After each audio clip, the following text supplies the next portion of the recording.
Bienvenue sur le rocher. Tu veux bien faire, tu veux être à la hauteur, ne jamais décevoir les autres, ni Dieu, mais au fond de toi tu te sens vidé, épuisé, toujours en train de courir après une version de toi-même qui semble toujours insuffisante.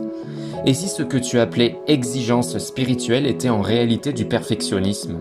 Et si Dieu ne t'appelait pas à être irréprochable, mais à être vrai, humble, et à recevoir sa grâce chaque jour, là où tu en es vraiment? Trop souvent, on confond la sainteté avec le fait de tout réussir parfaitement. Mais la sainteté, c'est une marche, pas une performance. C'est marcher avec Dieu, tomber parfois, mais se relever avec lui. Le perfectionnisme, au contraire, cherche à gagner l'amour de Dieu par ses propres forces. Romains chapitre 3 verset 23 nous rappelle que tous sont péchés. Pas un seul n'a été trouvé juste par ses propres mérites. Tu n'as pas été sauvé pour performer. Tu as été sauvé pour être aimé, transformé, accompagné. La sainteté, ce n'est pas l'absence de faute, c'est la présence de Dieu dans ton quotidien, même dans tes faiblesses. Derrière l'envie d'être parfait, il y a souvent cette peur silencieuse. Et si je ne suffis pas?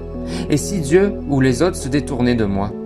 Cette peur de décevoir peut venir d'une blessure, d'un manque de reconnaissance, d'un amour qu'on a cru devoir mériter. Mais l'amour de Dieu, ce n'est pas une récompense pour les forts. C'est une grâce pour les faibles, les fatigués, les imparfaits. C'est par grâce que vous êtes sauvés par le moyen de la foi. Et cela ne vient pas de vous, c'est le don de Dieu. Éphésiens chapitre 2 verset 8. Tu n'as pas besoin d'attendre d'être la meilleure version de toi-même pour que Dieu t'aime. Il t'aime ici, maintenant, tel que tu es. C'est cette vérité qui guérit. La grâce de Dieu ne nie pas tes failles, elle les enveloppe. Elle dit, tu n'es pas suffisant, mais Jésus l'est pour toi.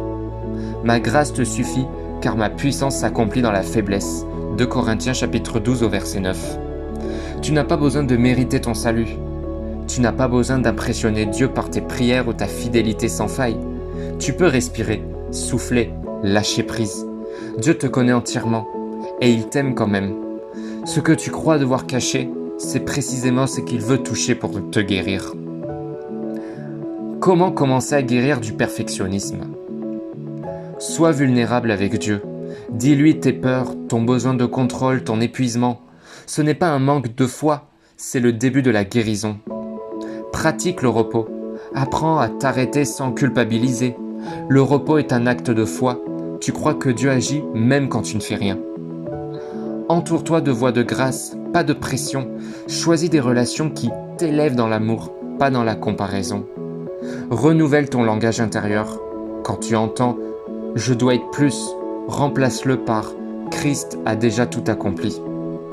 Le perfectionnisme crée des chaînes invisibles, mais la grâce de Dieu brise ces chaînes. Elle te dit « tu es libre d'échouer, libre d'apprendre, libre d'être aimé, même incomplet ». Tu n'as pas été créé pour vivre dans une performance constante. Tu n'as pas été sauvé pour prouver ta valeur à Dieu.